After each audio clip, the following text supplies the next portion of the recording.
गीता अध्याय 15 के श्लोक 16-17 में 3 प्रभु बताए हैं। ये 3 प्रभु कौन हैं? किस प्रभु की शरण में जाने के पश्चात जन्म और मरण समाप्त हो सकता है? 3 प्रभुओं में सबसे उत्तम परमात्मा कौन है? कैसा है? उसका क्या नाम है? इन सभी गूढ़ रहस्यों को जानने के लिए अवश्य सुनिए जगत गुरु तत्वदर्शी संत रामपाल जी महाराज के अमृत वचन। सत साहेब दर्शकों, जब इंसान सच्चे मन से भक्ति करता है और फिर भी उसका जीवन दुखों से भरा रहता है तो उसके मन में यह सवाल उठना स्वाभाविक है कि क्या मैं जो भक्ति कर रहा हूं वो सही भी है या नहीं। दर्शकों, ऐसी ही कहानी थी जम्मू कश्मीर के रहने वाले गणेश जी की।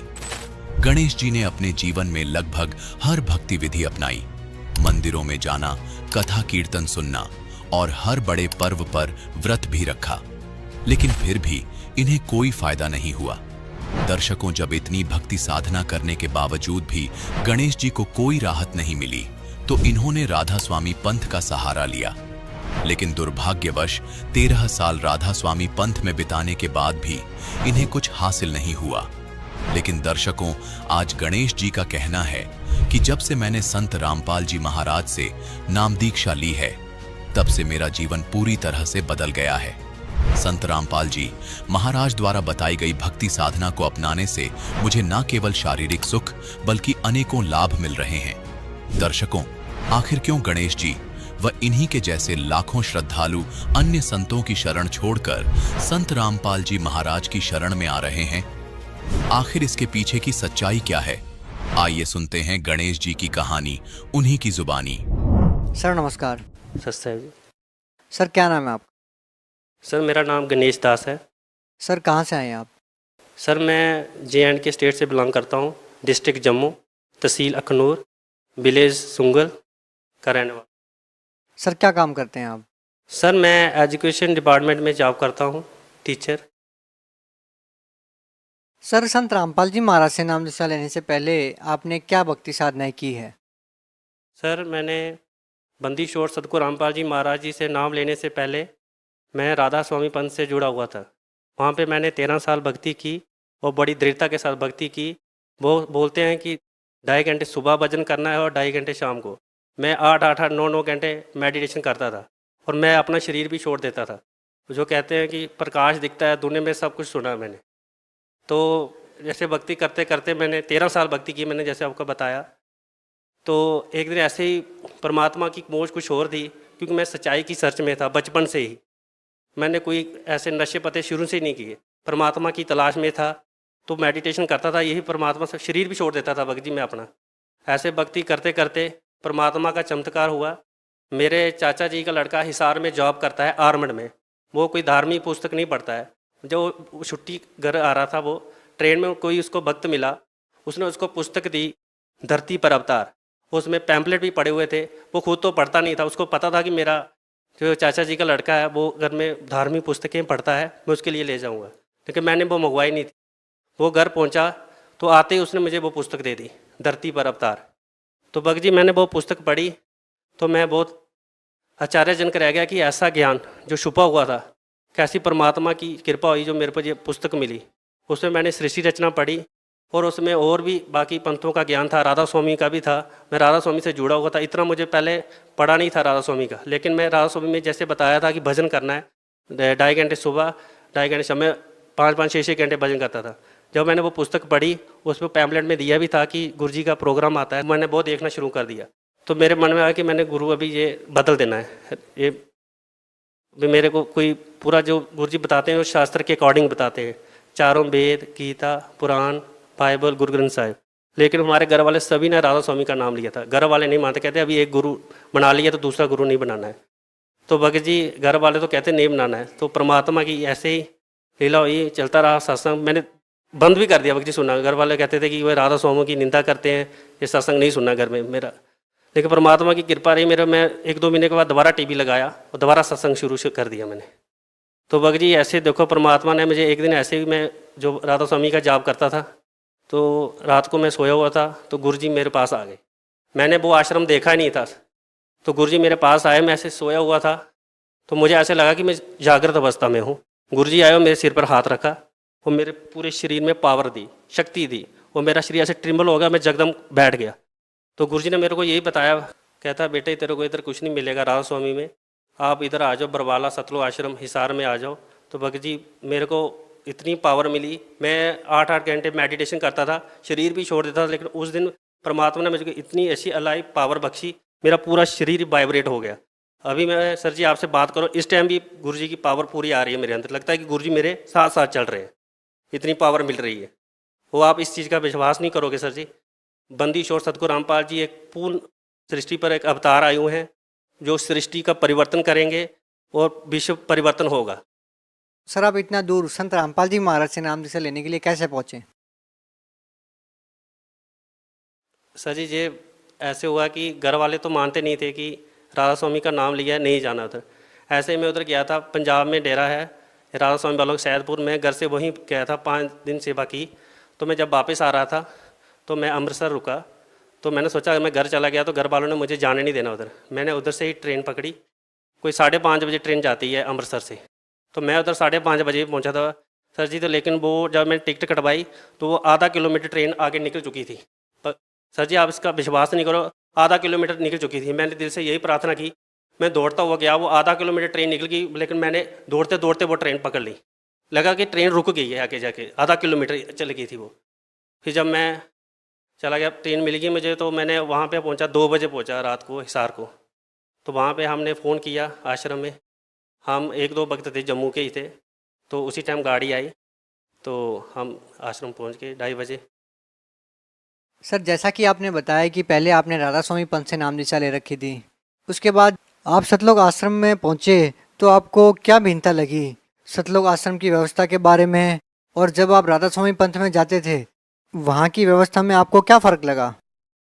सर जी मैंने ऐसी जगह कहीं नहीं देखी थी पहले मैं ब्यास में भी गया हूँ, बहुत सारी जगह देखी है मैंने, सतलोक आश्रम जैसी जगह मैंने कहीं नहीं देखी।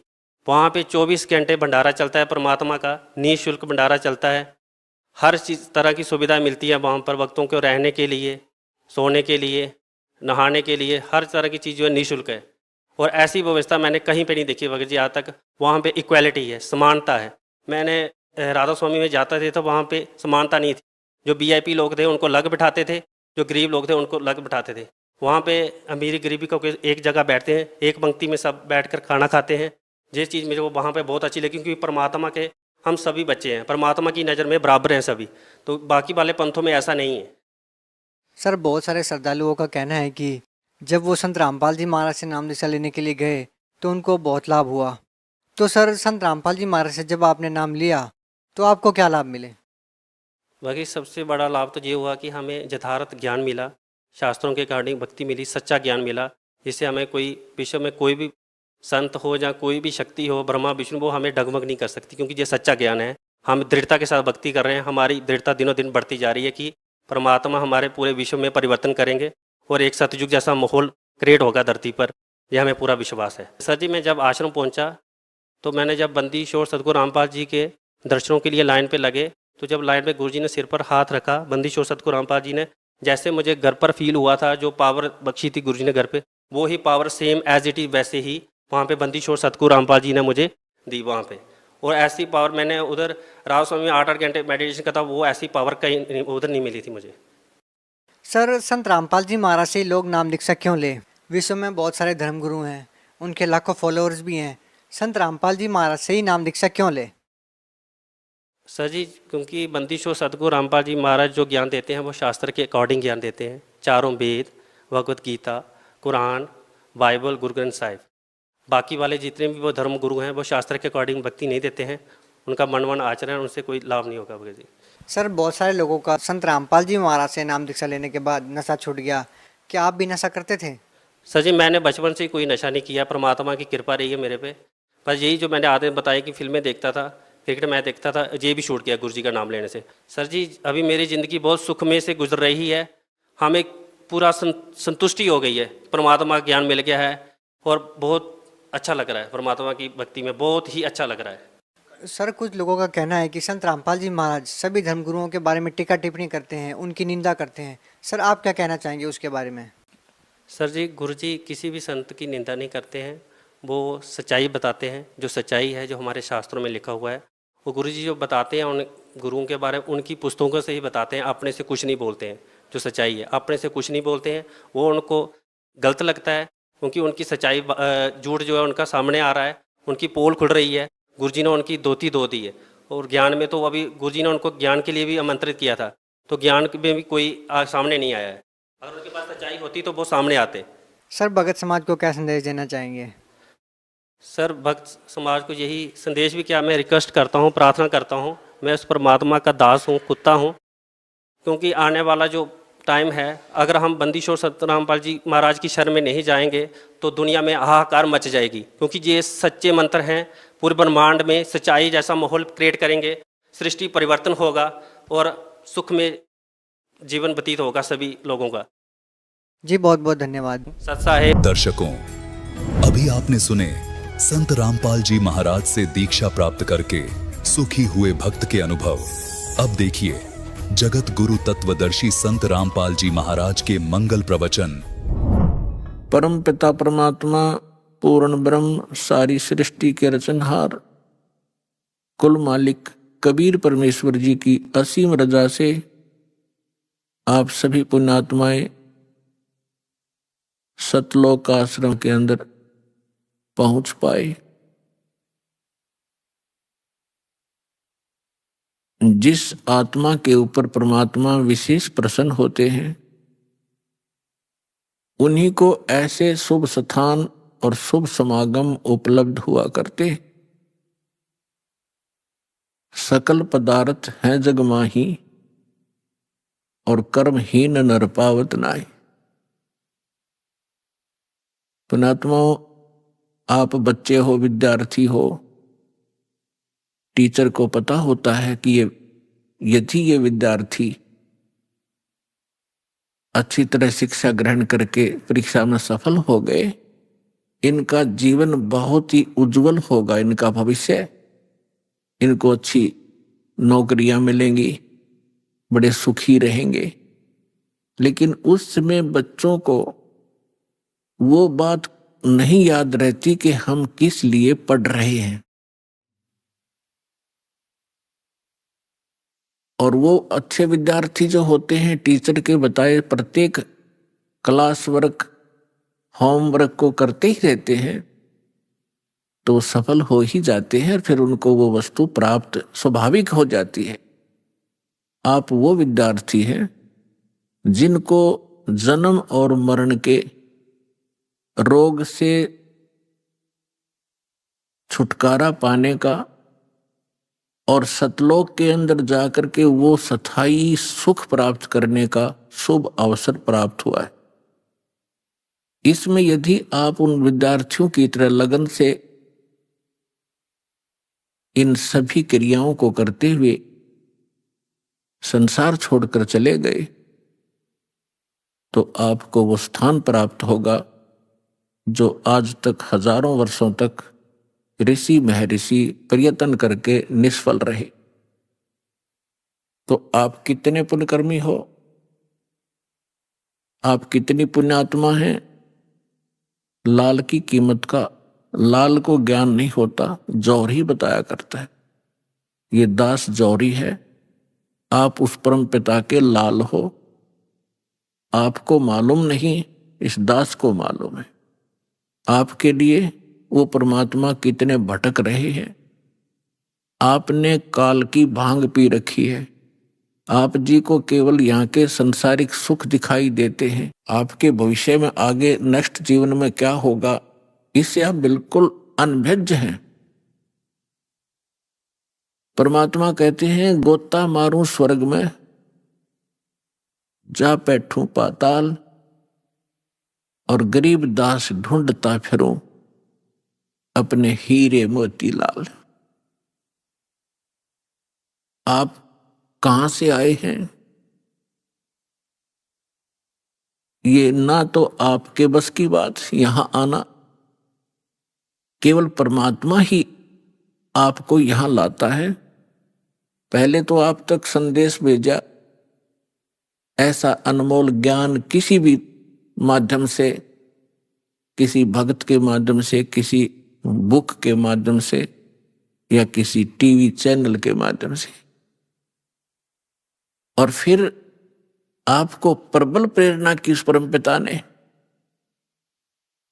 और फिर आपकी व्यवस्था की। यहां तक आने में कोई मध्य प्रदेश से आ रहे हैं, कोई उत्तर प्रदेश से आ रहे हैं, कोई महाराष्ट्र से, कोई उड़ीसा से। पुण्यात्माओं, आज हम इतने लेजीमैन हो चुके हैं, हम अपने पड़ोसी घर में भी नहीं जाएं, जो सोचे फिर मिलेंगे मित्र को, और आप इतने दूर यहां आ गए। कहते करे करावे साईं मन में लहर उठा, दादू सदर जीव के वो आप बगल हो जाए। तो आपके ऊपर कितनी रजा है सोच भी नहीं सकते। इतनी दूर आना, ट्रेनों के अंदर कितनी कठिनाई होती, लेकिन आपके पिछले पुण्य इतने प्रबल हैं कि आपको वहां रुकने नहीं देते। और पिछले ही तप से होते हैं पूर्ण हंस मुराद, पिछले संस्कार आपके साथ हैं। आप किसी समय परमात्मा कबीर जी के साथ रहे हो जब भगवान धरती पर आए हुए थे। उस समय आप अशिक्षित थे, आप परमात्मा को परमात्मा नहीं मान सके, लेकिन परमात्मा से प्राप्त उन साधनाओं को करते रहे, मोक्ष प्राप्ति नहीं कर सके, लेकिन आपको परमात्मा ने इतना पुण्य युक्त कर दिया उस समय। सन 1398 से सन 1518 तक 120 वर्ष परमेश्वर कबीर जी इस पृथ्वी पर ज्ञान बांटते रहे। एक औपचारिकता जुलाहे का काम भी करते रहे। वहां जुलाहे का काम कर रहे हैं, हजारों जगह प्रकट होकर अपनी प्यारी आत्माओं को ये सत संदेश भी दे रहे होते थे। तो आपको इतना भक्ति युक्त कर गए उस समय, ताकि आपको मनुष्य जीवन प्राप्त होते रहे। अन्य योनियों से, अन्य प्राणियों के जीवनों से मनुष्य शरीर बहुत ही श्रेष्ठ है, लेकिन भक्ति ठीक ना मिलने से एक दिन इसके पुण्य अक्षीण होकर फिर ये पुण्य 84 लाख योनियों में चला जाता है। अब परमात्मा ने आपको इतना भक्ति युक्त कर दिया कि आपके मनुष्य जीवन होते हुए आ रहे, तभी तो आपके अंदर प्रेरणा है परमात्मा की। यदि जो प्राणी 2 प्रकार से मानव शरीर प्राप्त होता है, एक तो विधान है परमेश्वर का, इस काल को बनाकर दे रखा है, और काल की मजबूरी बना रखी है कि इसने मानव शरीर एक आपको देना ही पड़ता है, क्योंकि इसने 1 लाख मानव शरीरधारी प्राणियों के शरीर से निकले हुए गंध को खाने का एक श्राप लगा हुआ है इसकी गलती से। 2 प्रकार से मानव शरीर प्राप्त होता है, एक तो टर्न वाइज यानी परंपरागत प्राप्त होता है। 84 लाख प्रकार के इन शरीरों में कुत्ते, गधे, मक्खी, मच्छर, पशु पक्षियों के जीवनों को भोगते हुए एक मानव शरीर प्राप्त होता है। तो जो ऐसे प्राप्त मानव शरीर प्राणी है तो वो भी अच्छी किस्मत, जो क्योंकि पीक प्राइम टाइम में जन्मा है, लेकिन उसके अंदर भक्ति की कसक नहीं होती। 100 बार कहने से भी उसकी आत्मा प्रेरित नहीं होती। और दूसरी प्रकार का जन्म ऐसे होता है जो पीछे भी मनुष्य थे, आज भी मनुष्य जीवन प्राप्त हुआ है, मानव स्त्री या पुरुष का, तो उनके अंदर पूर्व संस्कार से वो भक्ति की कसक बनी ही रहती है, और जिस कारण से वो भक्ति भगवान के बिना टिक नहीं सकते।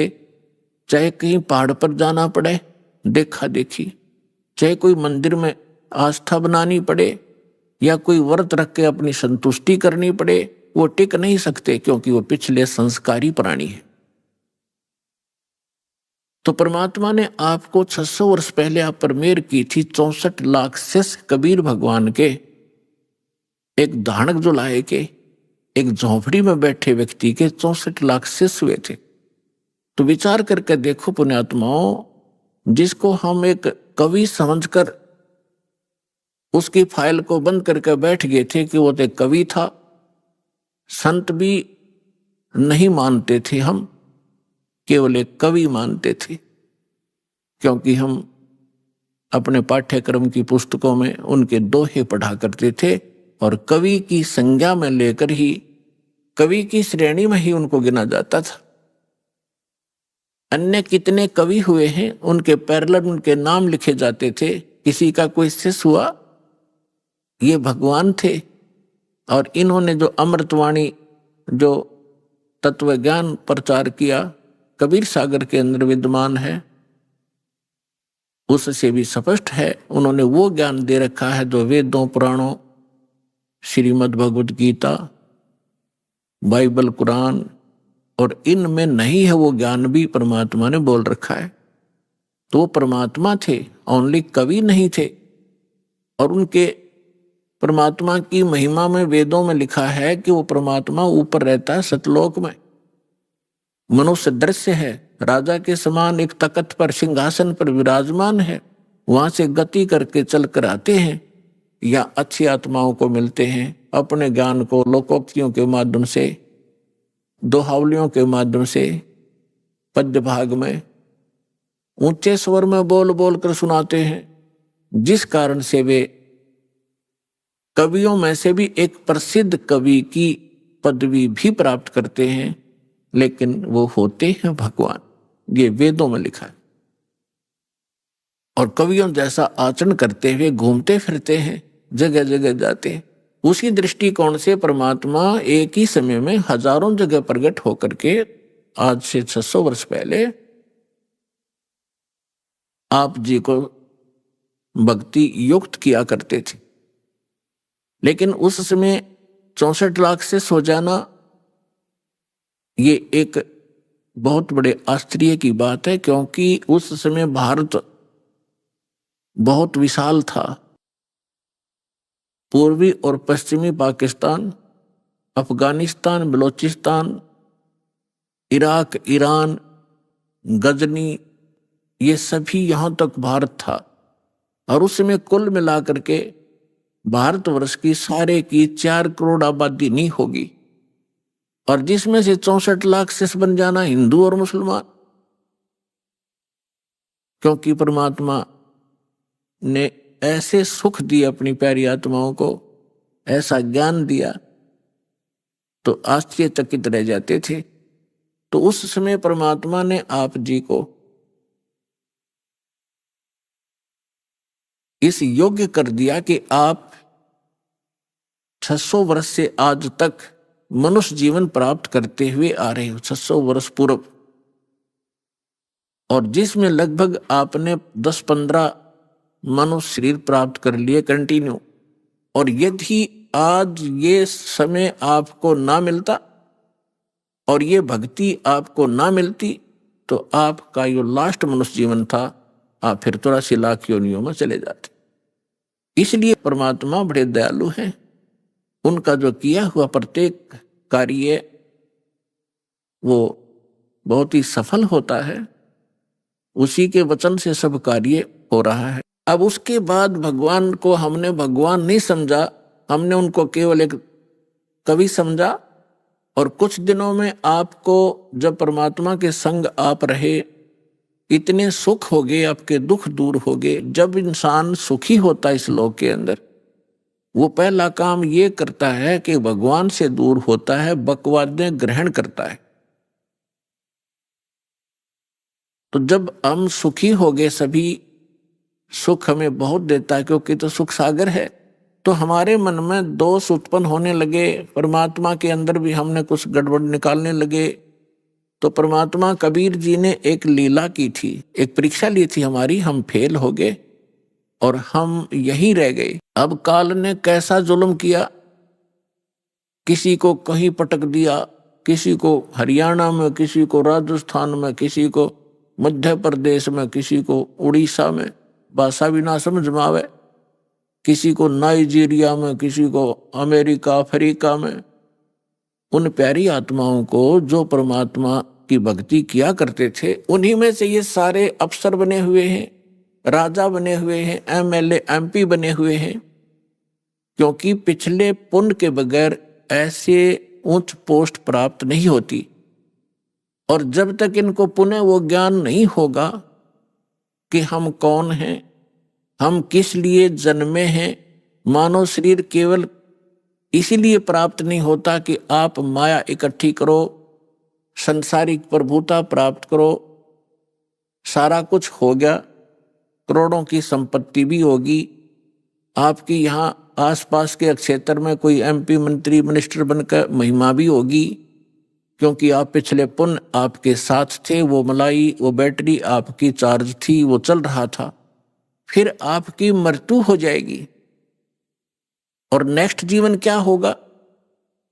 फिर कुत्ते की योनि में, गधे के शरीर में यहां भटक रहा होगा। तो खाक वो संपत्ति क्या काम आई आपके? और क्या वो महिमा ने आपका साथ दिया? चाहे आपकी मृत्यु के उपरांत यहां पर कोई आपका बुत बनाकर, आपका तस्वीर बनाकर सालाना चाहे आपके उस देश के लोग उस पर बेशक माला अर्पित करते रहें, आप गधा बनकर धक्के खा रहे होगे। तो जब हमें ये पता चलेगा, तब हम सभी, चाहे कोई किसी पोस्ट प्राप्त है, कितना धनी है, चाहे गरीब है, उसको फिर इस बात से चिंता बनेगी कि सचमुच ये तो हो ही रहा है। पता नहीं कितने आप देख रहे हो प्रधानमंत्री, राष्ट्रपति, 1 मिनट में मृत्यु हो जाती है। फिर क्या, कहाँ गई वो प्रभुता? आगे का इनको पता नहीं, आगे का उन परमात्मा ने बताया और परमात्मा से परिचित जिन महापुरुषों ने बताया वो हमारे सदग्रंथों में विद्यमान है, जो अटल विधान है। उसको कोई ना मानेगा, उसके ना मानने से विधान समाप्त नहीं होगा, और जो स्वीकार करेगा वो आने वाले कष्टों से बच जाएगा। अब दास जो बताना चाह रहा है, अब कितने दयालु है परमेश्वर, आपके पास कहां कहां संदेश भेजा। परमेश्वर ने 600 वर्ष पहले कहा था, जब धर्मदास जी जो उन पुण्यात्माओं में से हैं जिनको भगवान मिले थे, सतलोक दिखाया था, जहां भगवान रहते हैं उसे परिचित कराया था। धर्मदास जी बहुत चिंतित हो गए थे इस बात से कि परमात्मा ने कहा था कि धर्मदास मेरी लाख दुहाई, ये मूल ज्ञान कहीं बाहर न जाई, और मूल ज्ञान बाहर जो पढ़ी ये बिचली पीढ़ी हंसनी तरही, और मूल ज्ञान तब तक छुपाई जब तक ये 12 पंथ ना मिट जाए। फिर धर्मदास जी से कहा था कि धर्मदास मेरी लाख दुहाई, ये सार नाम कहीं बाहर ना जाए, सार नाम बाहर जो पढ़ी ये मेरी बिचली पीढ़ी हंसनी तरही।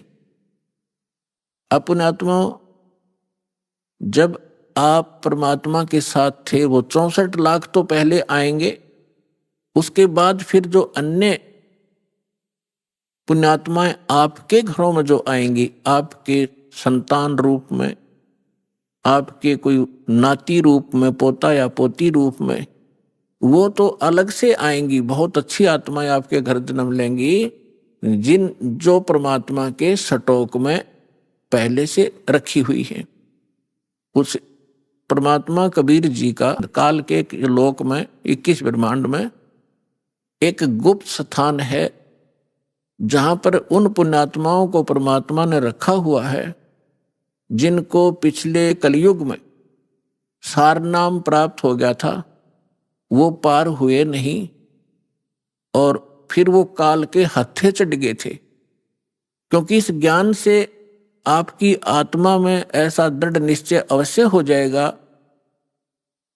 कि ये सुख जो है, चाहे राष्ट्रपति बन जा, चाहे प्रधानमंत्री बन जावा, और भले ही हम कोई देव पद प्राप्त कर लें, आपकी आत्मा धिक्कारेगी उसको। तो कबीर साहब के साथ ना जाने करके कुछ अच्छी आत्माएं जिनको सार नाम प्राप्त हुआ था किसी कलयुग में, तो वो पार ना हुई, दूसरे संस्कारवश किसी लोक में चले गए।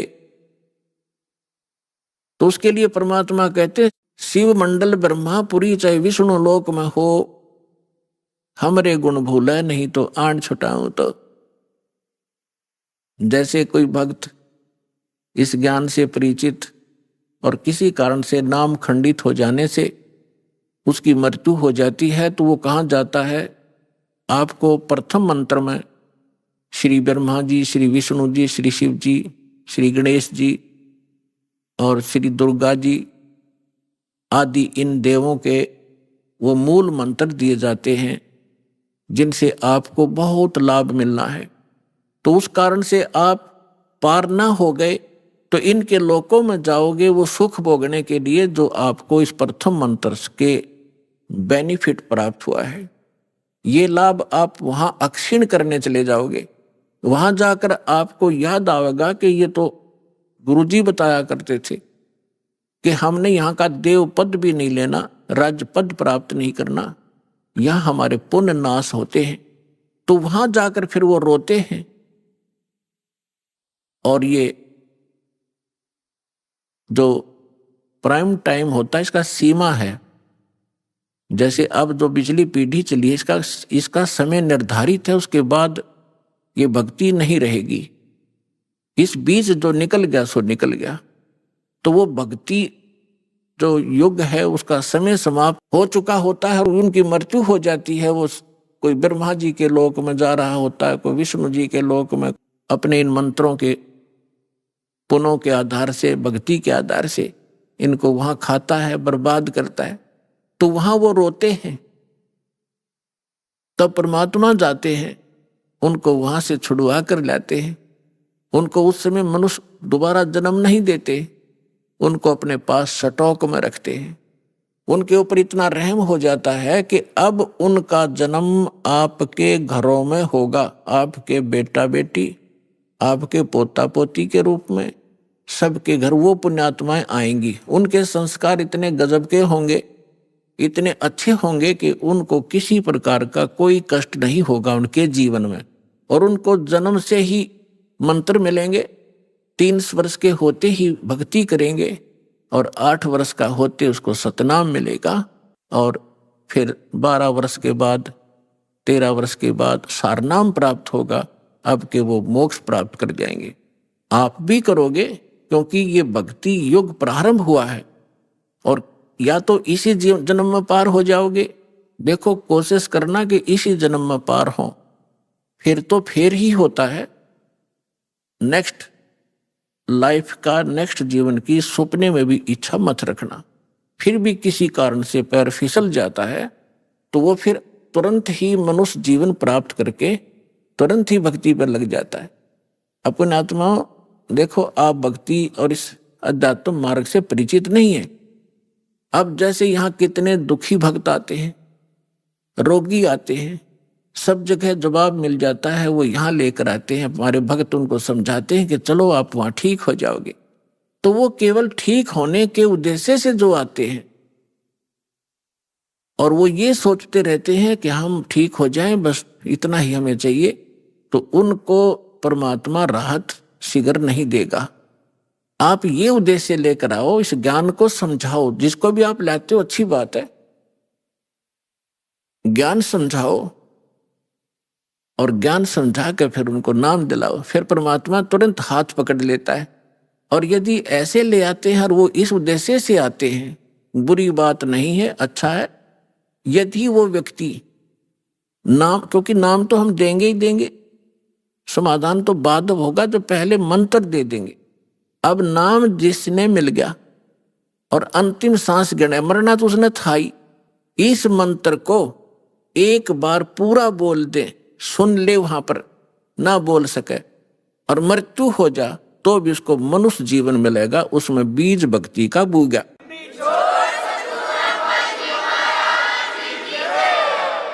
हमने असंग जन्म हो गए, जन्मते मरता ने, धक्के खाता ने, और अब मनुष्य जीवन प्राप्त होगा तुरंत ही 10वें महीने यहाँ सतलोक आश्रम आ लेगा और उसका फिर जीवन शुरू हो गया।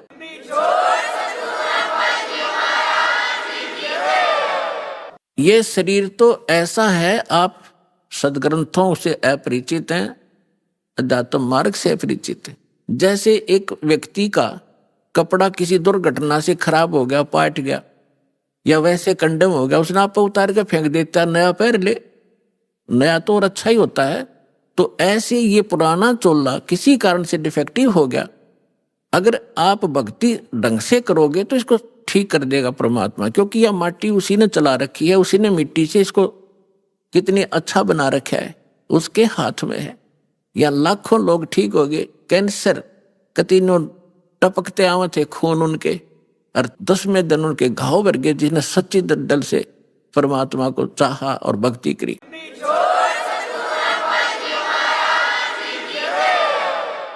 तो दास का कोई उद्देश्य आपको बहकाना नहीं, लेकिन सच्चा ज्ञान बताना। और आप देख रहे हो यहाँ पर जो भी पैसा आता है आपका दान किया हुआ, सारा परमात्मा के भक्तों के लिए खुला भंडारा खोल रखा है, सारी व्यवस्था कर रखी है। केवल परमार्थ के लिए परमात्मा ने दास को भेजा है। आप भगवान के बच्चे हो, दास भगवान का नौकर है, और नौकर को हमें हमेशा डर बना रहता है कि भगवान के बच्चों को, मालिक के बच्चों को असुविधा ना हो जा, जिससे मालिक रुष्ट हो जाए, उसकी नौकरी को खतरा ना हो जाए। तो दास इस उद्देश्य से आपकी सेवा कर रहा है। आप सच्चे दिल से जब भक्ति करोगे आपका मोक्ष होगा।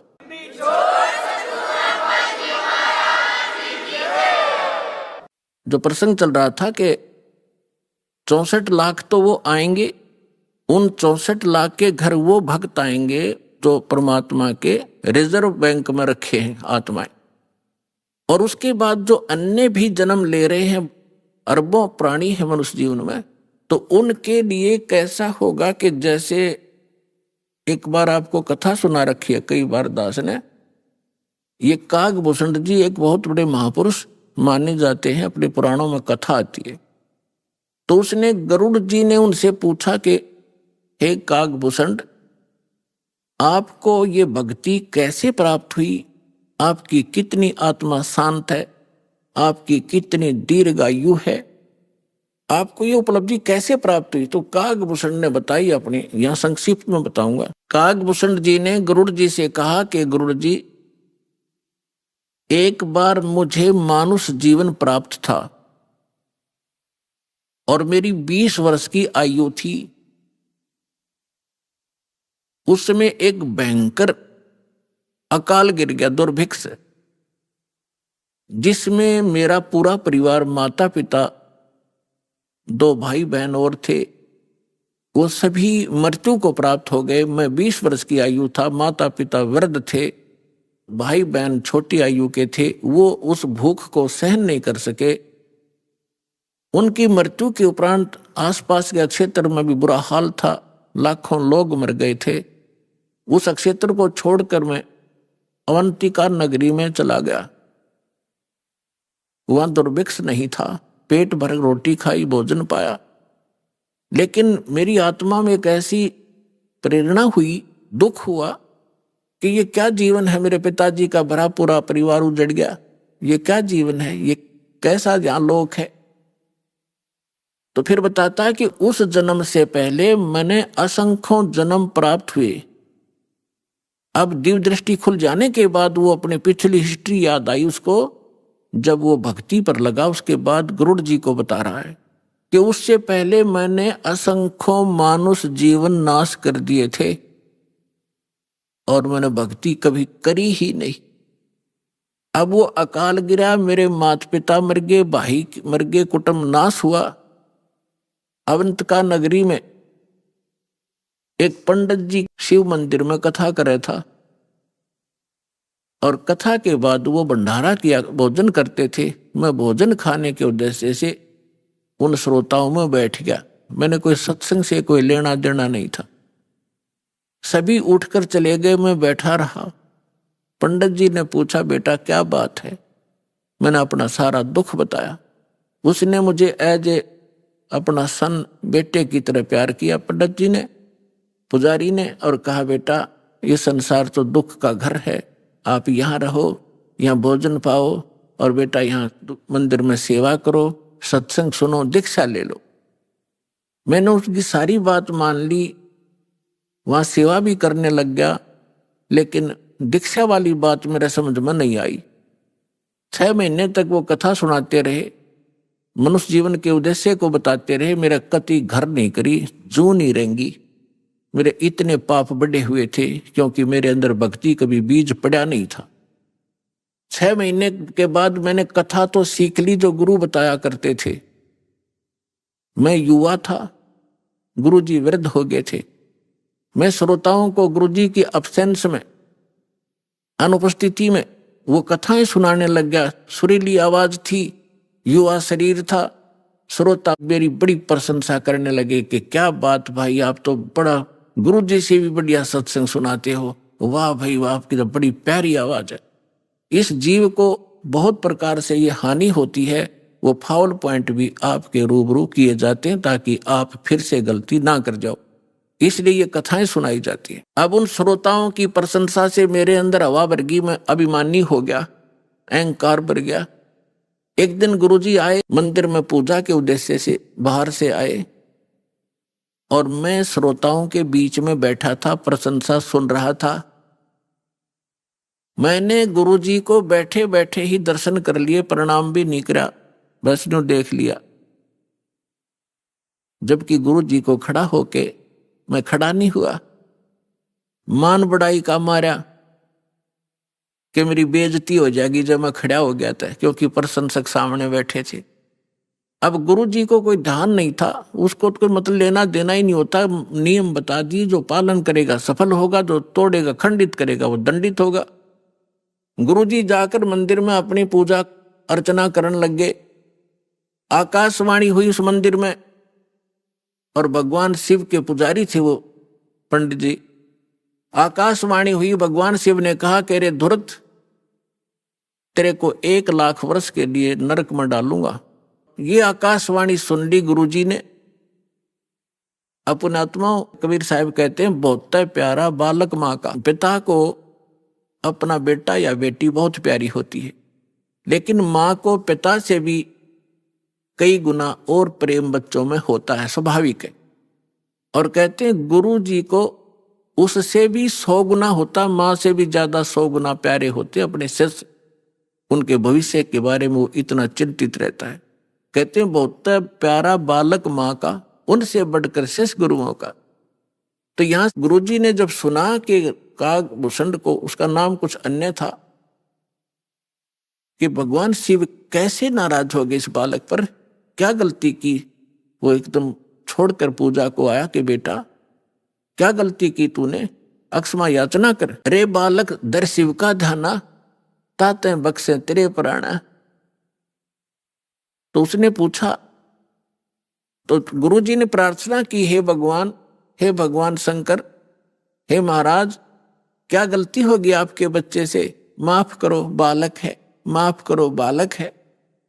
तब आकाशवाणी हुई कि इस धूर्त ने मेरे भक्त की इंसल्ट की है। जब ये गुरु के साथ ऐसा व्यवहार कर सकता है तो मेरे साथ कैसा करेगा। पुण्यात्माओं, परमेश्वर कबीर जी भी कहते हैं कि गुरु गोविंद कर जानियो, रहियो शब्द समाए, मिले जब दंडवत बंदगी, नहीं तो पल पल ध्यान लगावे। गुरु मानुष कर जानते ते नर कहिए अंध, हुआ दुखी संसार में फिर आ गए यम के फंद। तो शंकर भगवान ने कहा कि इस धूर्त ने जब ये गुरु की बेइज्जती कर सकता है तो मेरे लोक में आकर ना जाने क्यों धुमसता रहेगा। ऐसे धूर्त की मुझे आवश्यकता नहीं है, इसको नरक में ठोकूंगा 1 लाख वर्ष के। अभी आपने सुने संत रामपाल जी महाराज के मंगल प्रवचन। आइए अब सुनते हैं संत रामपाल जी महाराज से नाम दीक्षा लेकर सतभक्ति करके अद्भुत लाभ प्राप्त करने वाले अनुयायी के विचार।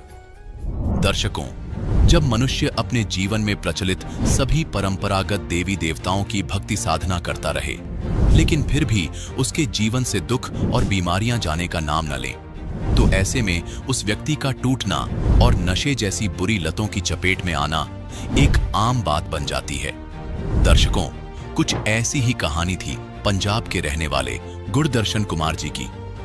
गुरदर्शन जी ने बचपन से ही हर वह भक्ति साधना की जिसे हिंदू धर्म में सुखदायक माना गया है, लेकिन अफसोस उन्हें कहीं से भी सच्चा सुख नहीं मिला। फिर इन्होंने राहत पाने के लिए राधा स्वामी पंथ के साथ साथ अन्य कई धर्म गुरुओं के दरवाजे भी खटखटाए, लेकिन दुर्भाग्यवश कहीं से भी इन्हें राहत नहीं मिली। थक हार कर उनका जीवन नशे के दलदल में फंसता चला गया। मगर दर्शकों, आज गुरदर्शन जी का कहना है कि जब से मैंने संत रामपाल जी महाराज से नाम दीक्षा ली है और उनके द्वारा बताई गई शास्त्रों के अनुसार भक्ति करनी शुरू की है, तब से मेरी जिंदगी ही बदल गई है। संत रामपाल जी महाराज से नाम दीक्षा लेने के बाद मेरी वर्षों पुरानी नशे की लत भी छूट गई और मेरे जीवन में वो सुख शांति आ गई जिसकी मुझे बरसों से तलाश थी। दर्शकों, आखिर संत रामपाल जी महाराज ने गुरदर्शन जी को ऐसी कौन सी भक्ति विधि बताई जिससे न केवल इनका नशा छूटा बल्कि जीवन भी सार्थक हो गया? आखिर इसके पीछे की सच्चाई क्या है? आइए सुनते हैं गुरदर्शन कुमार जी की कहानी, उन्हीं की जुबानी। सर नमस्कार। नमस्कार जी। सर क्या नाम है आपका? गुरदर्शन कुमार है जी। सर कहाँ से आए हैं आप? मैं खन्ना से, पंजाब से हैं जी। सर क्या काम करते हैं? मैं सरकारी जॉब कर रहा हूँ जी, म्यूनसिपल कमेटी खन्ना में। संत रामपाल जी महाराज से नाम दीक्षा लेने से पहले आप क्या भक्ति साधनाएं करते थे? पहले मैं जी कोई साधना करता, नास्तिक सीगा, जब मैं जिन्हों कहने पापी बंदा। संत रामपाल जी महाराज की शरण में कैसे आना हुआ? एक तो मेरी सरकारी जॉब थी जी, ना साथ में पार्ट टाइम काम था हाथे, जो दारू वाली दुकान होती है, साथ में दारू पिलाते हैं, मुर्गा मीट मछली सब वो काम करते थे। संत रामपाल जी महाराज की शरण में कैसे आना हुआ? महाराज दी शरण दे जी एक मेरा पार्टनर सी बंदा, वो किताब लेके आया सी ज्ञान गंगा, वो जा किताब पढ़ी, फिर महाराज दी शरण च आए। सर ऐसा आपको ज्ञानगंगा पुस्तक में क्या लगा कि आपको लगा कि संत रामपाल जी महाराज से नाम दीक्षा लेनी चाहिए? क्योंकि आपका जो प्रोफेशन है कुछ ऐसा था जो संत रामपाल जी महाराज के नियमों से मेल बिल्कुल नहीं खाता। देखो जी, ज्ञान गंगा लियाउण तो पहला ये तो मैं कहूँगा परमात्मा की मेहर है। उन्होंने मैनू सारे ग्रंथ पढ़ाए, राधा स्वामिया के पढ़ाए, गीता जी पढ़ाए, सिद्धांतू जी महाराज, आसा राव जी, ਜਿਹੜੀ भी धार्मिक किताब मिलती सी मैं पढ़ लैंदा सी। ਉਹਨਾਂ ਦੇ ਜਾਣ ਤੋਂ ਪਹਿਲਾਂ ਕਦੇ ਨਹੀਂ ਪੜ੍ਹੀ। ਰਾਮਪਾਲ ਜੀ ਮਹਾਰਾਜ ਦੇ ਕਿਰਪਾ ਹੋਣ ਤੋਂ ਪਹਿਲਾਂ ਉਹਨਾਂ ਨੇ ਆਟੋਮੈਟਿਕ ਸਾਰੇ ਗ੍ਰੰਥ ਪੜ੍ਹਾਤੇ। ਉਹ ਪੜ੍ਹੇ, ਉਹਨਾਂ ਗ੍ਰੰਥਾਂ 'ਚ ਜੋ ਗਿਆਨ ਸੀ, ਜੋ ਪ੍ਰਮਾਤਮਾ ਦੀ ਕਿਤਾਬ ਗਿਆਨ ਗੰਗਾ 'ਚ ਗ੍ਰੰਥ, ਉਹ ਜ਼ਮੀਨ ਅਸਮਾਨ ਦਾ ਫਰਕ ਸੀ। ਉਹ ਜਿਹੜੇ ਪਹਿਲੇ ਰਾਧਾ ਸਵਾਮੀ ਵਾਲੇ ਗ੍ਰੰਥ ਸੀ, ਉਹਨਾਂ 'ਚ ਮੈਂ ਪੜ੍ਹਿਆ ਸੀ ਵੀ ਜੋ ਤੁਸੀਂ ਮਹਾਰਾਜ ਤੋਂ ਨਾਮ ਲਵੋਗੇ, ਜਿਹੜੇ ਟਾਈਮ ਨਾਮ ਲਵੋਗੇ, ਜਿਹੜੇ ਟਾਈਮ ਉਹਨਾਂ ਦੀ ਉਹੀ ਸ਼ਕਲ ਹੋਊਗੀ, ਧਿਆਨ ਵੀ ਤੁਸੀਂ ਉਹੀ ਕਰਨਾ। ਜਿਵੇਂ ਤੁਸੀਂ ਮਹਾਰਾਜ ਤੋਂ ਕਿਸੇ ਤੋਂ ਨਾਮ ਲੱਤਾ ਹੈ, ਉਹਨਾਂ ਦੀ ਉਮਰ 50 ਸਾਲ 'ਚ ਜੈਸੀ ਸ਼ਕਲ ਸੀ, ਜਾਂ ਤੁਸੀਂ ਧਿਆਨ ਕਰਨਾ ਉਹੀ ਸ਼ਕਲ ਕਰਨੀ ਹੈ। ਵੀ ਜੇ ਗੁਰੂ ਛੱਡ ਦੋਗੇ ਨਰਕਾਂ ਦੇ ਭਾਗੀ ਹੋਵੋਗੇ, ਗੁਰੂ ਨਹੀਂ ਛੱਡ ਸਕਦੇ। ਜਦ ਕਿ ਮਹਾਰਾਜ ਰਾਮਪਾਲ ਜੀ ਦੇ ਗਿਆਨ ਗੰਗਾ ਦੇ ਵਿੱਚ ਵੀ ਤੁਸੀਂ ਗੁਰੂ ਇੱਕ ਛੱਡ 10 20 ਜਿੰਨੇ ਮਰਜ਼ੀ ਕਰ ਸਕਦੇ, ਜਦ ਤੱਕ ਤੁਹਾਡੀ ਸੰਤੁਸ਼ਟੀ ਨਹੀਂ ਹੁੰਦੀ। ਚਲੋ ਇਹ ਚਲੀ। ਫਿਰ ਗਾਹਾਂ ਗੀਤਾ ਗਿਆਨ ਸੀ, ਪਰਮਾਤਮਾ ਨੇ ਉਹ ਗੀਤਾ ਵੀ ਮੈਨੂੰ ਪਹਿਲਾਂ ਪੜ੍ਹਾਈ ਸੀ। ਜਦੋਂ ਮੈਂ ਗੀਤਾ ਦਾ ਅਧਿਆਏ ਖੋਲ੍ਹ ਕੇ ਦੇਖੇ ਇੱਧਰ ਗਿਆਨ ਗੰਗਾ, ਮੈਂ ਕਿਹਾ ਵੀ ਇਹ ਤਾਂ ਬਈ ਬਾਕੀ ਸਹੀ ਹੈ। ਐਂ ਪੜ੍ਹਦੇ ਪੜ੍ਹਦੇ ਗੀਤਾ ਪੜ੍ਹੀ ਗਏ, ਗਿਆਨ ਗੰਗਾ ਪੜ੍ਹੀ ਗਏ। ਫਿਰ ਇੱਕ ਸਾਡੇ ਖੰਨੇ ਦੇ ਮੋਹਨ ਲਾਲ ਜੀ ਭਗਤ ਸੀਗੇ, ਉਹਨਾਂ ਕੋਲ ਮੈਂ ਜਾ ਕੇ ਦੂਜੀ ਕਿਤਾਬ ਮੰਗੀ। ਮੈਂ ਕਿਹਾ ਜੀ ਮੈਨੂੰ ਹੋਰ ਕਿਤਾਬ ਦਿਓ। ਉਹ ਕਹਿੰਦੇ ਵੀ ਧਰਤੀ ਪਰ ਅਵਤਾਰ ਹੈ। ਮੈਂ ਉਹ ਵੀ ਪੜ੍ਹਤੀ। ਫਿਰ ਚਲੇ ਗਿਆ। ਮੈਂ ਕਿਹਾ ਜੀ ਹੋਰ ਕਿਤਾਬ ਦਿਓ। ਫਿਰ ਕਹਿੰਦੇ ਗਹਿਰੀ ਨਜ਼ਰ ਗੀਤਾ। ਉਹ 'ਚ ਗੀਤਾ ਜੇ ਪ੍ਰਮਾਤਮਾ ਨੇ ਸਾਰੇ ਸਰਲ ਅਰਥ ਕੀਤੇ ਆ, ਜਿਹੜੀ ਦੂਜੀ ਗੀਤਾ 'ਚ ਨਹੀਂ ਸਮਝ ਲੱਗਦੇ। ਰਾਮਪਾਲ ਜੀ ਮਹਾਰਾਜ ਉਹਨਾਂ ਨੇ ਸਾਰੇ ਸਰਲ ਅਰਥ ਕੀਤੇ ਆ, ਉਹ ਵੀ ਪੜ੍ਹੀ। ਉਹ ਤੋਂ ਬਾਅਦ ਚਲੋ ਜੀ, ਇੱਕ ਦਿਨ ਮੈਂ ਬੈਠਾ ਆਪਣੀ ਡਿਊਟੀ 'ਤੇ ਕਿਤਾਬ ਪੜ੍ਹ ਰਿਹਾ ਸੀ। ਕਿਤਾਬ ਪੜ੍ਹਿਆ, ਮੇਰੇ ਮਨ 'ਚ ਆਈ ਵੀ ਦੁਨੀਆ 'ਚ ਲੱਖਾਂ ਹੀ ਗੁਰੂ ਹੈ, ਵੀ ਸਾਨੂੰ ਨਹੀਂ ਪਤਾ ਜੀ ਕਿਹੜਾ ਸੱਚਾ। ਜੇ ਤੁਸੀਂ ਸੱਚਿਆਂ ਦਾ ਬੁਲਾ ਲਓ। ਇੰਨੀ ਕਹਿੰਦੀ ਮੈਂ ਘਰੇ ਆਇਆ। ਮੇਰਾ ਛੋਟਾ ਲੜਕਾ ਮਨਦੀਪ ਘਰੇ ਸੀ। ਮੈਂ ਉਹਨੂੰ ਕਿਹਾ ਵੀ ਮਨਦੀਪ ਤੂੰ, ਕਹਿੰਦਾ ਡੈਡੀ ਮੈਨੂੰ 2 ਛੁੱਟੀਆਂ। ਮੈਂ ਕਿਹਾ ਵੀ ਐਂ ਕਰ ਤੂੰ ਸਾਂਭ ਘਰ, ਮੈਸਾਂ 2 ਸੀ ਜਦ ਮੇਰੇ ਕੋਲ, ਬਸ ਘਰ ਜੋਗੇ ਦੁੱਧ ਦੀ, ਵੀ ਮੈਂ ਚੱਲਿਆ ਵੀ ਰਾਮਪਾਲ ਮਹਾਰਾਜ ਕੋਲ ਹਸਾਰਪੁਰ ਵਾਲੇ। ਇਹ ਕਹਿੰਦੇ ਜੀ ਤੁਹਾਨੂੰ ਪਤਾ ਨਹੀਂ ਹੋਣਾ, ਪਹਿਲੀ ਵਾਰੀ ਜਾ ਰਹੇ ਹੋ। ਮੈਂ ਕਿਹਾ ਕੁਛ ਨਹੀਂ, ਜਿਹੜੇ ਬੁਲਾ ਰਹੇ ਆ ਲੈ ਜਾਣਗੇ ਆਪੇ। ਸਤਰੋਗ ਆਸ਼ਰਮ ਪਹੁੰਚੇ, ਆਸ਼ਰਮ ਦੇਖਿਆ, ਉੱਥੇ ਆਇਆ ਸ਼ਾਂਤੀ, ਕੋਈ ਕਿਸੇ ਦਾ ਲੈਣਾ ਦੇਣਾ ਨਹੀਂ। ਸੱਤ ਸਾਹਿਬ ਕਰਕੇ ਬੁਲਾਉਂਦੇ ਆ। ਉਦੋਂ ਮੈਂ ਸਤਸੰਗ ਸੁਣਿਆ, ਰਾਤ ਵਾਲੀ ਗੱਡੀ ਵਾਪਸ ਆ ਗਿਆ। ਚਲੋ ਵਾਪਸ ਆਏ। ਇੱਧਰ ਮੋਹਨ ਲਾਲ ਜੀ ਮੈਨੂੰ ਪੁੱਛਦੇ ਵੀ ਤੈਨੇ ਜਾਣਾ? ਮੈਂ ਕਿਹਾ ਜੀ ਮੈਂ ਤਾਂ ਜਾਇਆ ਆ। ਕਹਿੰਦੇ ਨਹੀਂ ਝੂਠ ਬੋਲਦਾ। ਮੈਂ ਫਿਰ ਉੱਥੇ ਵਾਲੇ ਜਿਹੜੇ ਸਤਸੰਗ ਘਰ ਦਾ ਨਕਸ਼ਾ ਸੀ, ਸਾਰਾ ਦੱਸਿਆ। ਮੈਂ ਕਿਹਾ ਜੀ ਐਂ ਗੇਟ ਹੈ। ਉਹ ਕਹਿੰਦੇ ਵਾਕਈ ਜਾਇਆ ਨਾਮ ਲਿਆ? ਮੈਂ ਕਿਹਾ ਨਾਮ ਨਹੀਂ ਲਿਆਇਆ, ਮੈਂ ਨਾਮ ਹਲੇ ਨਹੀਂ, ਨਾਮ ਬਾਅਦ ਚ ਲਾਉਂਗਾ। ਚਲੋ ਐਂ ਥੋੜ੍ਹੇ ਦਿਨ ਨਿਕਲੇ। ਥੋੜ੍ਹੇ ਦਿਨ ਨਿਕਲਣ ਤੋਂ ਬਾਅਦ ਉਹ ਕਹਿੰਦੇ ਵੀ ਆਪਾਂ ਫਲਾਣੀ ਤੇ 2/12 ਨੂੰ 2/11/12 ਨੂੰ ਨਾਮ ਲੈਣ ਜਾਣਾ। ਮੈਂ ਕਿਹਾ ਭਗਤ ਜੀ ਠੀਕ ਹੈ ਚੱਲਾਂਗੇ। ਦਾਰੂ ਮੈਂ ਫੁੱਲ ਪੀਂਦਾ ਸੀ ਸਵੇਰ ਤੋਂ ਲੈ ਕੇ ਸ਼ਾਮ ਤੱਕ। ਜਿਵੇਂ ਘਰਦਿਆਂ ਨੂੰ ਹਲੇ ਘੱਟ ਪਤਾ ਹੁੰਦਾ, ਜੇ ਘਰੇ ਵੜਨਾ ਤਾਂ ਮਿੱਠੀ ਪੀ ਲੈਣੀ, ਦੂਏ ਪਾਸੇ ਕੌੜੀ ਜਿਹੜੀ ਵੀ ਚੱਲਦੀ ਸੀ। ਚਲੋ ਜੀ ਦਾਰੂ ਪੀਂਦੇ ਰਹੇ। ਮਹਾਰਾਜ ਨੇ ਐਸਾ ਕੰਮ ਕੀਤਾ, ਥੋੜ੍ਹੇ ਜਿਹੇ ਦਿਨਾਂ ਵਿੱਚ ਦੁਕਾਨਾਂ ਜਿਹੜੀਆਂ ਮੈਂ ਮੀਟ ਮੁਰਗੇ ਵਾਲੀ ਕਰਦਾ ਸੀ, ਉਹਨਾਂ ਨੇ ਐਸੀ ਸਥਿਤੀ ਬਣਾਈ, ਮੇਰਾ ਦੁਕਾਨ ਤੋਂ ਜਾਣ ਨੂੰ ਜੀ ਹਟ ਗਿਆ। ਮੈਂ ਆਪਣੇ ਪਾਰਟਨਰ ਨੂੰ ਕਿਹਾ ਵੀ ਮੈਂ ਦੁਕਾਨ 'ਤੇ ਨਹੀਂ ਆਉਣਾ। ਉਹ ਕਹਿੰਦਾ ਤੈਨੂੰ 21 ਲੱਖ ਕੀ ਹੋ ਗਿਆ? ਮੈਂ ਕਿਹਾ ਨਾ ਬਈ ਤੂੰ ਐਂ ਕਰ, ਸਾਰਾ ਸਮਾਨ ਸਾਂਭ, ਤੇ ਤੋਂ ਕੁਛ ਨਹੀਂ ਲੈਣਾ, ਤੂੰ ਹੀ ਸਾਂਭ, ਵੀ ਮੈਂ ਦੁਕਾਨ 'ਤੇ ਨਹੀਂ ਆਉਣਾ ਹੁਣ। ਚਲੋ ਮੈਂ ਦੁਕਾਨ 'ਤੇ ਹਫ਼ਤੇ 'ਚ ਇੱਕ ਅੱਧੀ ਵਾਰ ਚਲੇ ਜਾਣਾ, ਦਾਰੂ ਦੂਰੂ ਪੀ ਲੈਣੀ। ਦਾਰੂ ਰੋਜ਼ ਪੀਂਦੇ ਸੀ, ਉਹ ਮੇਰੇ ਲਈ ਲਿਆਉਂਦਾ ਹੁੰਦਾ ਸ਼ਾਮ ਨੂੰ ਦਾਰੂ ਪੀਣੀ। ਚਲੋ ਜੀ ਜਿੱਦਣ 1/11/12 ਦੀ ਰਾਤ ਸੀ, ਉਦਣ ਅਸੀਂ ਰਾਤ ਨੂੰ 11 11:30 ਵਜੇ ਦਾਰੂ ਪੀਤੀ ਫੁੱਲ। ਮਨ ਨੂੰ ਯਕੀਨ ਸੀ ਵੀ ਦਾਰੂ ਛੱਡ ਨਹੀਂ ਸਕਦੇ। 1 ਲੱਖ ਇੰਨੀ ਦਾਰੂ ਪੀਣ ਵਾਲਾ ਕਿਵੇਂ ਛੱਡ ਲੂਗਾ? ਮਰ ਜੂਗਾ। ਅਸੀਂ ਕਿਸੇ ਦੇ ਜੰਮਣ ਤੇ ਕਿਤੇ ਮਰੇ ਤੇ ਕਦੇ ਦਾਰੂ ਨਹੀਂ ਸੀ ਛੱਡੀ, ਚਾਹੇ ਬੁਖਾਰ ਸੀ, ਜੋ ਮਰਜ਼ੀ ਸੀ। ਦਵਾਈ ਲੈਣ ਤੋਂ ਬਾਅਦ ਵੀ ਦਾਰੂ ਪੀਂਦੇ ਸੀ। ਜਿਵੇਂ ਡਾਕਟਰ ਪਹਿਲਾਂ ਹੀ ਕਹਿ ਦਿੰਦਾ ਬਈ 2 ਘੰਟੇ ਬਾਅਦ ਤੁਸੀਂ ਆਪਣੀ ਪੀਓ, ਪੀਣੀ ਤਾਂ ਹੈ ਨਹੀਂ, ਤੁਸੀਂ ਛੱਡਣੀ ਤਾਂ ਹੈ ਨਹੀਂ। ਦਾਰੂ ਦਾ ਇੰਨਾ ਸਾਡੇ ਨਾਲ 1/11/12 ਨੂੰ ਰਾਤ ਨੂੰ ਅਸੀਂ 11:30 ਵਜੇ ਦਾਰੂ ਪੀਤੀ ਜੀ। ਅਤੇ ਮੇਰਾ ਜਿਹੜਾ ਸਾਥੀ ਸੀ ਰਾਜੂ, ਜਿਹੜੇ ਮੈਂ ਕਿਤਾਬ ਲੈ ਕੇ ਆਇਆ ਸੀ ਖੁਦ, ਉਹ ਆਪਣੇ ਵਾਸਤੇ ਕਿਤਾਬ ਲੈ ਕੇ ਆਏ ਸੀ ਗਿਆਨ ਗੰਗਾ। ਉਹਨੂੰ ਸਮਝ ਨਹੀਂ ਆਈ, ਪੜ੍ਹੀ ਮੈਨੇ, ਮੇਰੇ ਪੱਲੇ ਪਾਤੀ ਮਹਾਰਾਜ ਨੇ, ਪਾਉਂ ਬਾਰੇ ਕਰਤੇ, ਇਹ ਬੁਰਾਈਆਂ ਸਾਰੀਆਂ ਛਡਾਤੀਆਂ। ਉਹ ਰਾਤ ਨੂੰ 12 ਵਜੇ ਥਾਈਂ ਫੋਨ ਆਈ ਗਿਆ ਵੀ ਰਹਿਣ ਦੇ, ਹਾਲੇ ਤੇਰੀ ਉਮਰ ਨਹੀਂ ਨਾਮ ਲੈਣ ਦੀ, ਬਾਅਦ 'ਚ ਇਕੱਠੇ ਹੀ ਲੈ ਲਾਂਗੇ। ਮੈਂ ਉਹਨੂੰ ਕਿਹਾ ਨਾ ਬਈ, ਹੁਣ ਤਾਂ ਜਦ ਵਾਅਦਾ ਕਰਤਾ ਜਾਣਾ ਹੀ ਜਾਣਾ। ਚਲੋ ਦੂਏ ਦਿਨ ਅਸੀਂ ਸਵੇਰੇ 5 ਵਜੇ ਗੱਡੀ ਲੈ ਕੇ ਮੈਂ ਮੋਹਨ ਲਾਲ ਜੀ ਕੋਲ ਚਲੇ ਗਿਆ। ਮੋਹਨ ਲਾਲ ਜੀ ਕੋਲ ਗਏ, 4-5 ਭਗਤ ਹੋਰ ਸੀਗੇ। ਉੱਥੋਂ ਅਸੀਂ ਗਏ ਮਲੇਰਕੋਟਲੇ। ਜਦੋਂ ਮਹਾਰਾਜ ਦਾ ਉੱਥੋਂ ਫਸਟ ਨਾਮ ਮੰਤਰ ਮਿਲਦਾ, CD 'ਚ ਮੰਤਰ ਮਿਲਦਾ, ਜਿਵੇਂ ਹੁਣ ਮਿਲਦੇ ਆ, ਇੱਕ ਨੇ ਪਹਿਲਾਂ ਮਿਲਦਾ ਸੀ। ਜਦੋਂ ਫਸਟ ਮੰਤਰ ਮਿਲਿਆ, ਜਦ ਪ੍ਰਮਾਤਮਾ ਨੇ ਮੰਤਰ ਦਿੱਤਾ, ਉਹ ਮੱਥੇ 'ਤੇ ਮਾਰਿਆ ਹੱਥ ਵੀ ਵਿੱਚੇ ਮੈਂ ਤੇ ਵਿੱਚੇ ਸਾਰੀ ਦੁਨੀਆ ਪਾਗਲ ਹੈ, ਵੀ ਦੇਵੀ ਦੇਵਤਿਆਂ ਨੇ ਇਸ ਮੰਤਰ ਨਾਲ ਕੰਮ ਕਰਨਾ, ਟੱਲੀਆਂ ਖੜਕਾ ਕੇ ਨਹੀਂ, ਮੰਦਰਾਂ ਦੇ ਪਹਾੜਾਂ ਪੂੜਾਂ 'ਤੇ ਜਾ ਕੇ ਨਹੀਂ ਕਰਨਾ, ਇਸ ਮੰਤਰ ਨੇ ਕੰਮ ਕਰਨਾ ਜਿਹੜਾ ਪ੍ਰਮਾਤਮਾ ਦੇ ਰਿਹਾ। ਉਹ ਤੋਂ ਬਾਅਦ ਪ੍ਰਮਾਤਮਾ ਹਰੇਕ ਭਗਤ ਦੇ ਜੋ ਨਾਮ ਲੈਂਦੇ ਸੀ ਸਿਰ 'ਤੇ ਅਸ਼ੀਰਵਾਦ ਦਿੰਦੇ ਆ, ਚਾਹੇ ਲੱਖ ਬੰਦਾ ਸੀ, ਚਾਹੇ 1.5 ਲੱਖ ਹੈ, ਉਹਨਾਂ ਨੇ ਹਰੇਕ ਨੂੰ ਅਸ਼ੀਰਵਾਦ ਦੇਣਾ। ਹਰੇਕ ਤੁਸੀਂ ਜੇ ਥੋੜ੍ਹੇ ਜਿਹੇ ਹਿੰਮਤ ਆ, ਪ੍ਰਮਾਤਮਾ ਗੱਲ ਕਰ ਸਕਦੇ ਹੋ, ਆਪਣਾ ਸਲਿਊਸ਼ਨ ਕੱਢ ਸਕਦੇ ਹੋ, ਜੇ ਤੁਹਾਡੇ ਮਨ 'ਚ ਕੋਈ ਵਿਚਾਰ ਹੈ। ਜਦੋਂ ਪ੍ਰਮਾਤਮਾ ਨੇ ਅਸ਼ੀਰਵਾਦ ਦਿੱਤਾ, ਸਮਝ ਜਿਵੇਂ ਸਿਰ 'ਤੇ ਹਜ਼ਾਰਾਂ ਕੁਆਂਟਲ ਵਜਨ ਹੁੰਦਾ, 1 ਲੱਖ ਤੋਂ ਗਿਆ, ਸਰੀਰ ਫੁੱਲ ਵਰਗਾ ਹੋ ਗਿਆ, ਜਿਵੇਂ ਉੱਡਦਾ ਫਿਰਦਾ ਹੁੰਦਾ। ਹੁਣ ਉਹ ਦਿਨ ਹੈ ਅਤੇ ਅੱਜ ਦਾ ਦਿਨ ਹੈ।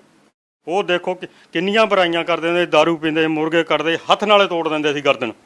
सर, संत रामपाल जी महाराज से नाम दीक्षा लेने के लिए आप गए। आपका प्रोफेशन भी कुछ इस तरह का था कि आप मुर्गे काटते थे, बकरे काटते थे, शराब पीते थे, बहुत सारे व्यसन आप करते थे, जो कि संत रामपाल जी महाराज के नियमों के बिल्कुल उलट हैं। इसके बावजूद आपने संत रामपाल जी महाराज से नाम दीक्षा ली। क्या संत रामपाल जी महाराज से नाम दीक्षा लेने के बाद आपने वो सभी बुराइयां छोड़ दी जो संत रामपाल जी महाराज के बिल्कुल नियमों के विरुद्ध हैं?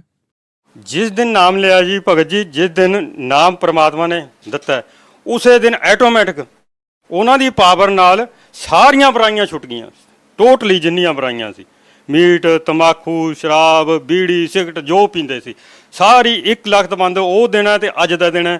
ਅਸੀਂ ਦਾਰੂ ਵਾਲੇ ਨੂੰ ਵੀ ਅੰਦਰ ਨਹੀਂ ਵੜਨ ਦਿੰਦੇ।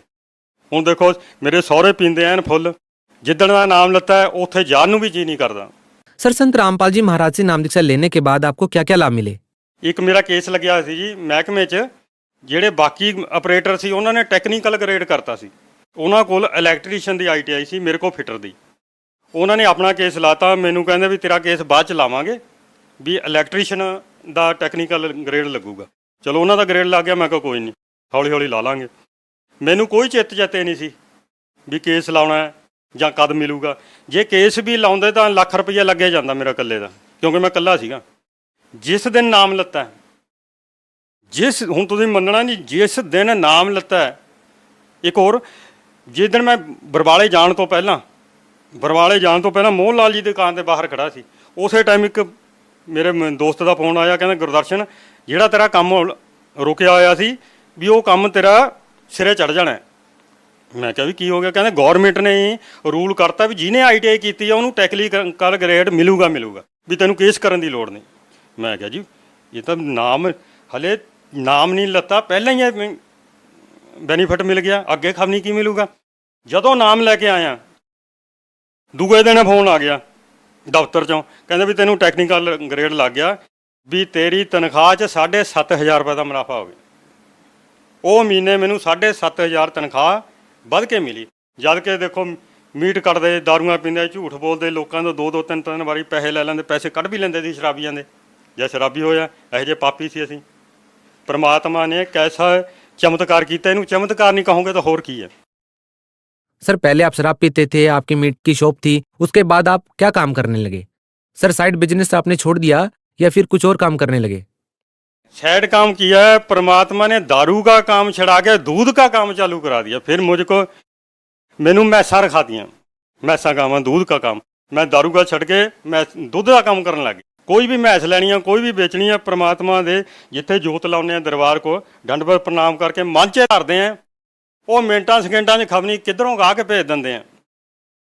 जद लियानी है जद अपने आप मिल जाती है। सर क्या लाभ मिले संत रामपाल जी महाराज से नाम दीक्षा लेकर? एक तो जी सब तो बड़ा लाभ ये मिला, अध्यात्म मार्ग मिल गया।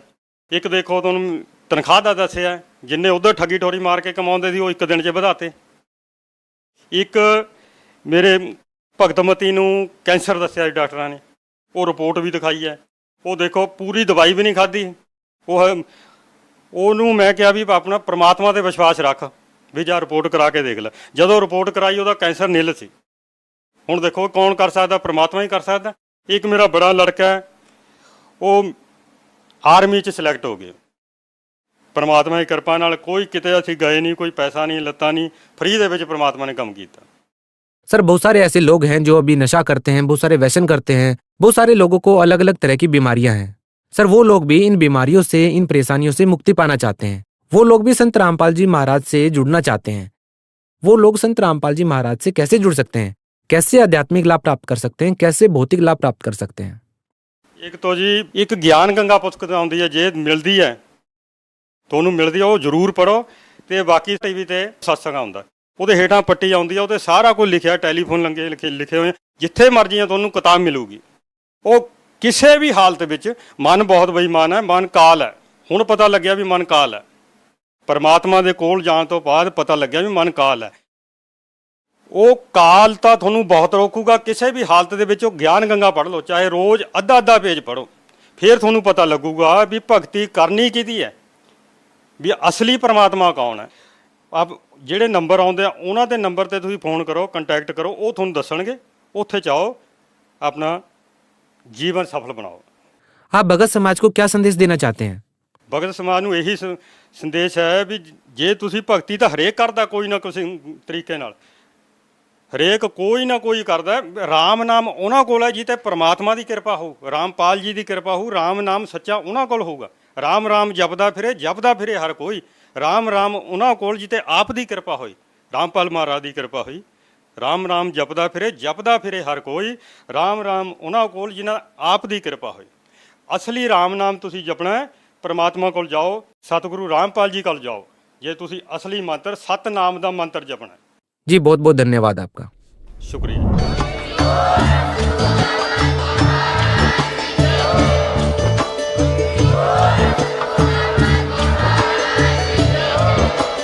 आप सुन रहे थे जगत गुरु तत्वदर्शी संत रामपाल जी महाराज जी के मंगल प्रवचन। अधिक जानकारी के लिए विजिट कीजिए हमारी वेबसाइट www.jagatgururampalji.org। संत रामपाल जी महाराज जी के शुभ आशीर्वाद से पूरे विश्व भर में 500 से भी ज्यादा नाम दीक्षा केंद्र हैं, जिन पर संत रामपाल जी महाराज जी द्वारा ऑनलाइन निशुल्क नाम दीक्षा दी जा रही है। अपने नजदीकी नाम दीक्षा केंद्र का पता करने के लिए संपर्क करें 8222880541।